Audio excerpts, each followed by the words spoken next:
भगवान श्री कृष्ण 11 वर्षों तक ब्रज गोकुल वृंदावन में रहे, 14 वर्षों तक मथुरा में रहे, 100 वर्षों तक द्वारिकापुरी में, कुल मिलाकर के 125 वर्षों तक भगवान श्री कृष्ण इस संसार में 125 वर्ष की आयु को व्यतीत करने के बाद भगवान अपने लोक में जाने की तैयारी में। आप पूछेंगे महात्मा जी, क्या भगवान का दूसरा भी कोई लोक होता है क्या? जी हाँ, ये भारत भूमि है, ये पृथ्वी जो है ये भगवान का ऑफिस है, कार्यालय है। कार्यालय में ही काम किया जाता है। घर पर तो किसी को काम कर दिया जाए, एक कार्यालय में ही काम होता है।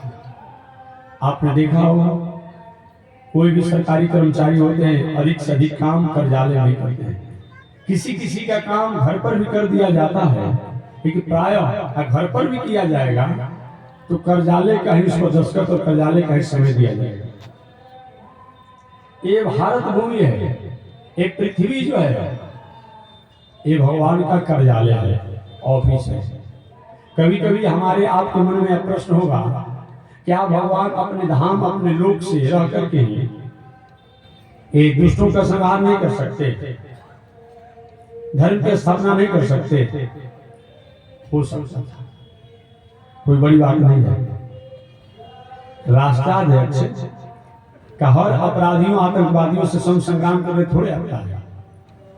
उनके परिकर जो होते हैं, उनके सेना जो होती है वही लड़ाई करती है। राष्ट्राध्यक्ष एक बार घोषणा कर दिया अपने राष्ट्र में, अगले दिन से इस तरीका का सिलेबस लागू होगा, वो सिलेबस लागू हो जाता है।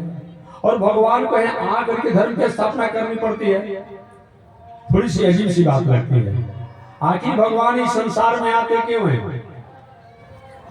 श्रीमद् भगवत गीता में बताया गया, परित्राणाय साधनाय, संत महात्माओं की अरमान को, भावनाओं को पूरा करने के लिए भगवान इस संसार में आते हैं। दुष्टों का संहार, धर्म की स्थापना ये मुख्य नहीं है। एक उदाहरण के द्वारा मैं आपको समझाऊंगा। दो मित्र पहले गांव पर रहते थे। एक मित्र बाहर चले गए, प्रदेश विदेश में चले गए। अच्छा, उनका जीवन की दिनचर्या हो गई, फलने लगे, फूलने लगे। लेकिन मैत्री तो मैत्री होती है, मित्रता तो मित्रा होती है। जो देश में रहने वाले मित्र थे, उनकी प्रथम बेटा का पुत्र का विवाह था। कि भाई मेरा मित्र है, विदेश में रहता है, करोड़पति हो गया। उन्होंने फोन किया, भाई जी मेरा प्रथम पुत्र का विवाह है, आप आज आते तो मुझे बहुत प्रसन्नता होती। ठीक है भाई जी, मैं देखता हूँ। अब सब कुछ तैयारी कर रहे, वीजा बन गया, सब कुछ हो गया। और चलने की जो समय हुआ, कोई बहुत बड़ा इमरजेंसी काम लग गया। फोन के देखिए भाई, मेरी वीजा उजा सब कुछ टिकट सब बना लिया था, मैं उड़ान भरने ही वाला था जहाज के द्वारा, ये कोई काम आगे में नहीं आ पाऊंगा, क्षमा कर देना। गांव को रहने वाला तो देखो भाई, हम विश्वास था तुम आने वाले, ये अच्छा तो तुमने नहीं किया। ठीक है, तुम्हारी जैसी मर्जी। समय बीत गया। कुछ समय के बाद पुनः देश में रहने वाले मित्र की दूसरे पुत्र का विवाह था। कि इस बार तो किसी ने निमंत्रण दिया, दूसरी बार निमंत्रण दिया। भाई जी प्रथम बार तो नहीं आए, तो एक दूसरी बार तो आना पड़ेगा, आपको पुराने मित्रों छोड़ा भी नहीं बनता है, इसे आपको आना में मैं आऊंगा। दूसरी बार भी टिकट बनाई गई, जी फ्लाइट पर चढ़ना था, उसे दूसरा बार भी कोई परिस्थिति आगे नहीं आई। भाई जी इस बार भी मैं नहीं आ रहा। अरे क्या करते हो भाई, 2 बार तुम क्या कर नहीं आए, ये बात ठीक नहीं है। अब तीसरा बार पुत्र का विवाह था।